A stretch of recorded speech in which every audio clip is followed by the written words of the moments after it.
Alright, listen up boys. We've got to get this here egg, or couva as we call it, we've got to get it over that line before those pansy-assed elves get there. Now, remember, when you catch it with both hands, you've got to run before it hatches and rips out the back of your arm, alright? So remember, you've only got a few seconds to do that. Now, who's with me? Oh, we go on three. Hut, hut, hut, hut, hut, hut. Let's go! Hello and welcome to this rather rambunctious episode of How to Be a Great GM. Well, I'm in my new space-ish. Having moved into a new apartment, I am in the slow process of rebuilding the studio. And it's taking a little bit of time, unfortunately, as these things do. So again, I apologise for the echoey sound and the strange reverb that's going on in this space. However, in response to a Twitter request, which actually came in last week, we've decided to do sport in role-playing. Now, I know the two almost seem mutually exclusive, but when you have a look at how sport is used in modern-day society, you realise that it's perhaps one of the most barbaric, vicious, evil, torturous things humankind has ever invented. And so we as GMs should make absolute use of that. Now, when I look at sport, sorry, let me just put my couva down, my dragon egg. When you look at sport, you've got to look at, well, what's the purpose of sport? Or at least, what was the purpose of sport when it was invented in its various shapes and forms? Now, generally speaking, people in medieval society don't have time for recreational activities. There wasn't a lot of gardening going on unless you were a Georgian who had a lot of money and wanted to build a fantastic garden. But if you were just a general peasant, you worked 6 days a week, and the 7th day you went and prayed that you didn't get your head chopped off. So life didn't have a lot of opportunity for you to go and play about in a field. If you look at science fiction, there's not a lot of basketball courts on starships.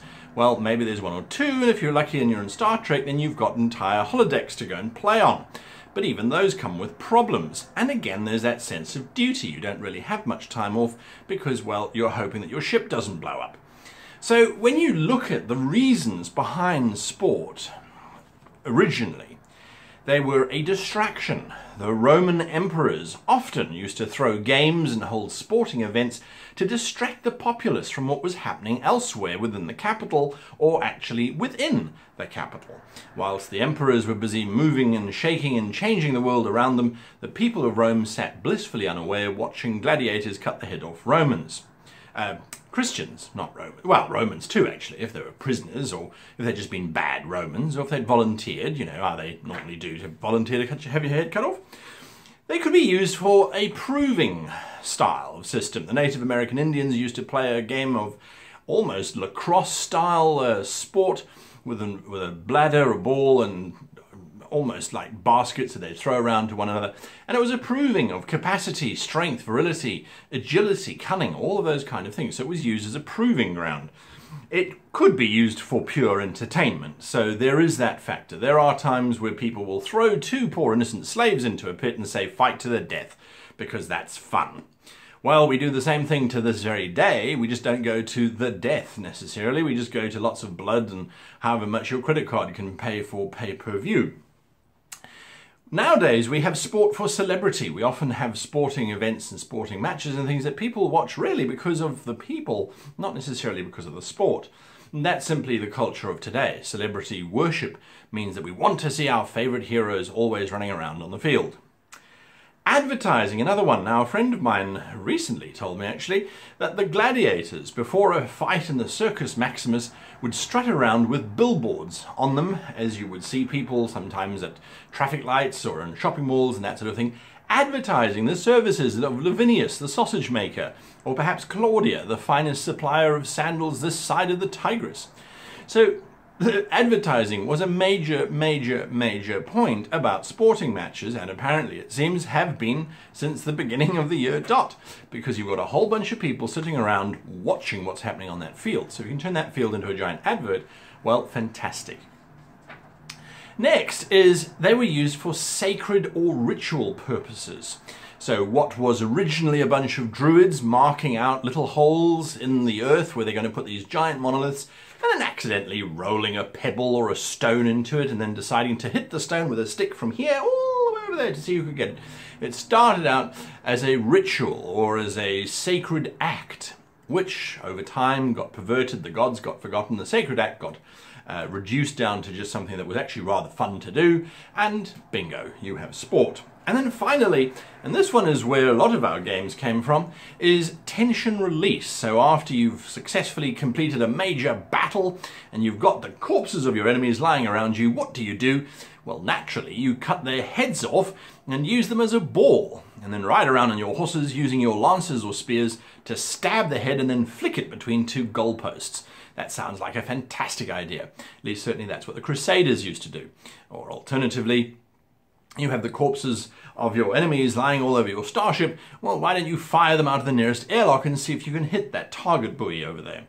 Either way, the idea behind sport, there are so many reasons why it could be, where it came from and what influenced it. Now, from our perspective as game masters, understanding where it comes from, understanding those motivations, distraction, proving, entertaining, celebrity, advertising, all of that is just a tool for us to go back and say, right, I want to have a sporting event as my next adventure. And I'm going to do it because I want to distract the players from what's actually going on. And it's only if their characters are particularly aware will they become aware of what is happening. And I'm going to use my players in this next adventure as celebrities. They maybe have some fame, or maybe they don't. Maybe they're going to accidentally get thrown into it. Or perhaps you're going to go with the tried and tested. They get abducted at night and thrown into the arena the next day because slavers have sold them off to go and become gladiators. However you want to do it, looking at the origins of sport allows you to then look at different ways in which you can use sport in your game to generate amazing and fantastic adventures. So there are plot hooks galore, as I have just mentioned. You've got the players participate in a simple little game of kick the goblin, and 3 weeks later they walk into another village and someone goes, "Why, aren't you the famous goblin kicker? Oh, I remember seeing you. You were damn fine. Why don't we have a goblin kicker competition? Tell you what, I'll sponsor it, and I'll give you 50 gold if you bring back a goblin that we can kick." Well, now they've suddenly got a whole plethora of adventures. You've got to go and get the goblin, if your players are so morally disinclined to not care about kicking a goblin. Get the goblin, set up the field, play the game, and then have the consequences of the victory thereafter. I.e. the goblin attack, because the village has taken one of their goblins to kick around a field. So it just spawns a whole lot of adventures from one little game of sport of kick the goblin. I do that frequently whenever I'm in the office, and the web goblin is there, by the way. It helps motivate, get new applications and websites and things sorted out. It is a lot of fun. So sometimes what you need in your campaign, and this comes back to pacing, is you need to have a break from the seriousness. Your characters have just managed to vanquish the evil admiral. His fleet lies in ruins. Their fleet lies broken. It's sputtering, trying to get back to Starbase. And everyone has had this amazing experience. What do you do next? What adventure can you possibly throw at them that will match the magnitude of one of your epic mini-boss conclusion stories? Well, why not go in the opposite direction? The chief engineer says, well, we're realigning the induction fields on the hyperdrive, and that's going to take about 6 hours, so we've got nothing to do. There is Cargo Bay 1, which is empty right now. Why not play a game of hoverball? For lack of a better word. So you can now have a game of hoverball that plays out. It's a once-off little adventure. Maybe there isn't any complications, maybe there is, but it's just for fun, just to let off some steam. Another use of sport within the RPGs, of course, is culture entrenchment. Now, last week we looked at culture. The previous episode we looked at creating culture and how to express that culture. And someone in the comments wrote, well, they totally disagree with culture being expressed as architecture and literature and law and that kind of thing. They want it more in the form of a social exposition, social demonstration and that kind of thing. Well, sport doesn't get more social, does it? So sport is a fantastic opportunity to entrench the culture of the people. Do dwarves play with square, wooden balls instead of circular ones? Why was the rugby ball, for example, or the American football, why was it so shaped? Is it because it's easier to throw through the air? Did they know that at the time, or was it just because, well, that's the shape of a bladder when it's inflated and manhandled for a couple hours? Who knows? But you can entrench culture using a sporting motif or action. Think of the grand emperor standing there bedecked in his lapis lazuli blue necklace, held together by strands of pure gold. Feathers adorn his hair. His noble regal face looks out over the grand sand pit where 400 warriors stand ready to participate in this glorious ceremonial battle recreation, which is actually a sporting event, because if Team A gets the golden ticky into the scoring area of Team B all gets sacrificed. Ha ha ha ha! A lot of fun. Hey, what? Hey, why don't the adventurers participate on Team B's side? So it can just be for culture entrenchment. Now, of course, the final option that we have is one that I've mentioned before, but it is the survival deathmatch. It's where the players now have to somehow fight through a vicious arena or a combat and survive on the other side. So there is that old tried and tested one, but I would suggest you try the other ones first. They're far more interesting, far different from what players are expecting, and, well, can lead to a lot of fun. Now, when it comes to creating games, because I think it's important that, yes, we look at what sport can do and we look at how sport came about, but we also need to look at how you can change existing sports so that they are familiar enough that the players don't have to spend 4 hours listening to who's in on out and who's out on in, and when they're both out, they're actually in, but when they go out, they go in. Instead of having to listen to all of that rubbish, all you need to do is find local sports, earthly sports, and there are many of them, and then adapt them to however it is that you want your game to play out. If it's pure entertainment, it can be fairly painless. If it's something a little bit more serious, it can be a painful conclusion. So most of our original sport used body parts of animals. Bladders, skulls, leg bones, the entire body, the head, eyeballs. I suppose you could have sort of a marble game where you try and flick the eyeball onto the wall and the one that sticks. Anyway, the idea is look at the actual objects that the game involves or uses, and then look at body parts that can then be substituted for that. That's a very easy, tried and tested manner. Another way is to look at how magic would influence, say, a game of golf. If you now can use magic, how would you change golf? Apart from obliterating it from existence. How would you change it? Using magic or using science fiction principles.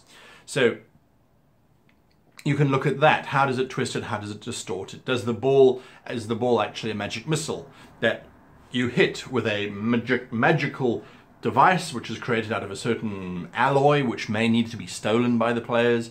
That alloy can hit magic missiles, or maybe it becomes a bat they can use later on to deflect magic missiles. Whatever it is that you decide. But the idea is to look at how magic or science fiction would influence the outcome of the game. In science fiction, maybe the ball is simply a holographic projection. So there actually isn't a ball, it's just players hitting virtual reality. And that has its own consequences, especially if that ball suddenly becomes very real and now has the actual ability to harm the players. So again, just two very simple examples of how magic and science fiction can influence just how a standard Earth game of today can be changed into something more interesting and original for your campaign. Then, as a example, for example, if you look at a game called Jagger. Now, Jagger is based on an old TV series, and I think I mentioned it before on the channel, but it's a similar game to basketball meets netball meets weaponry. You have an array of players on the field who are armed with different things. One has a net, one has a pike, one has 2 swords, one has a sword and a shield. And the idea is that there's 2 teams of 5 have to contest to get the Jagger, which is the skull of an animal, into the scoring pit of the opposition. But if you get tapped with a weapon, you have to stop and drop for 3 seconds. If you get touched by a weapon and continuously touched, you can't move. But of course this locks down both players. So it's a strategy game, it's a lot of fun. You can play it during a LARP session. We do, certainly. I nearly died whilst I was playing it, but that's a different story. But Jagger is an example of different weaponry being used to control the field. And it was a great example of how to translate real-world games into something a little bit more fantastical or science fictional. Now, I always try to link the purpose of the game to a point that I'm trying to prove, whether it's cultural entrenchment, in which case it's a square ball instead of a round one, if it's a stoic kind of people, if it's a more flamboyant kind of people, maybe it's a bird that needs to be caught first and then sent on. Look at Quidditch, for example, from the Harry Potter series, where this little orb flies ahead and the object is to try and catch it first before you can then use it.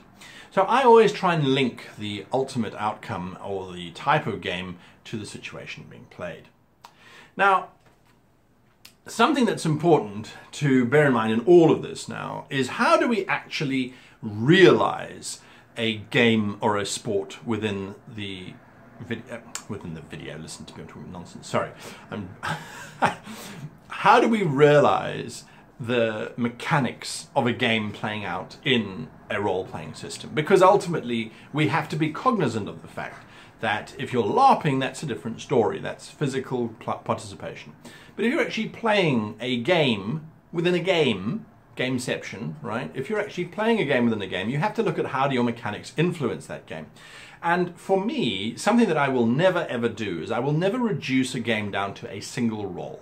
I find that that is way too simplistic, and although it's concomitant with how the rule systems often work, I don't personally like it. I'll also never reduce it to a play-by-play.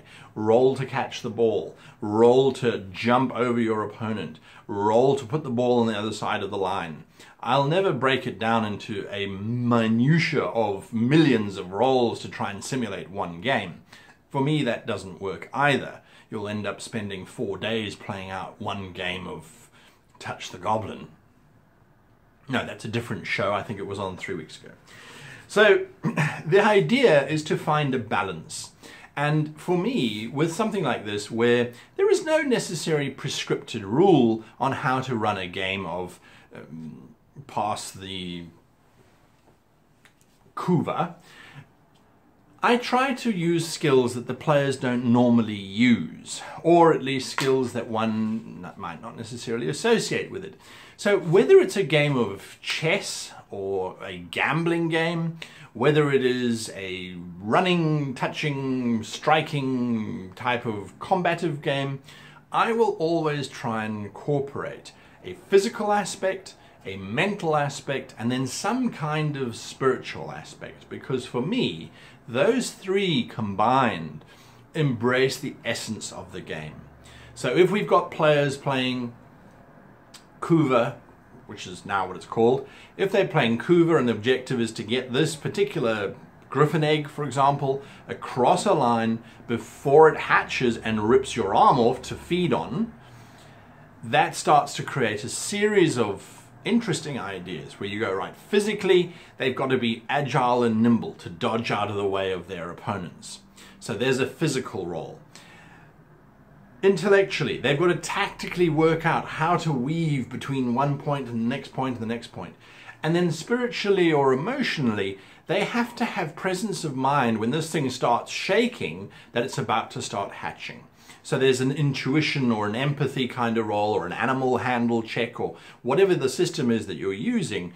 I try and find those three to create this sense of tension. And if the players get that, I'll have one player trying to have them participate. So one makes the strength check, one or the physical check, one makes the mental check, and one makes the emotional check. Have them involved in the game and not overly involved in thousands and thousands of rolls. Now, when it comes to something like gambling, gambling is, and in some systems there is a skill called gambling, and it's a once-off roll. I hate that, because to me that encapsulates a whole lot of skills which you have on character sheets but are ignored for the sake of this gambling skill. So I often will retro gambling and say, no. You can have a gambling modifier which gives you a small bonus over someone who doesn't. But gambling, or any kind of mental game, I don't get my players to play it out. I'm not smart enough, certainly, or tactically strong enough to be able to propose any kind of challenge to a lot of the players that I play with. They would simply win every game against me. So, again, I go back to physical, mental, and emotional. I get them to roll some kind of physical check. Now, that might be the actual gambling skill itself, or perhaps it's a dexterity check or an agility check to determine whether they can flip cards around if they're going to try and cheat. On the other hand, if they say, I'm not going to cheat, I'm going to literally take it as it is, and it's a game of chance, well, you have dice, so chance are there for you to use. So, again, it's just about trying to use different skills that the players don't normally use. It's about trying to make it inclusive so that all people can participate, not just the gambler. Yes, if it's his shtick or if it's her thing that she's this international gambler of mystery, she can have a certain bonus to it. But there must be an opportunity for others who don't have plus 50 to their gambling percentage to be able to defeat her in some way or other. And that would be using the other skills which she might be lacking in. Well, I hope this idea has this discussion, lengthy discussion, once again, Japan seems to get me talking. I hope that this discussion has been of use and has inspired you to perhaps include a match of Kuva or the Goblin or whatever it is that you feel will be appropriate in your world, and that you might have your players participate in the sport at least once in their lives, where they're not chosen last. Anyway, I'm not going to go back into my personal history, but there we go. Sport in role-playing. It can be a lot of fun to play a game within a game. Until next time, I wish you and yours the very happiest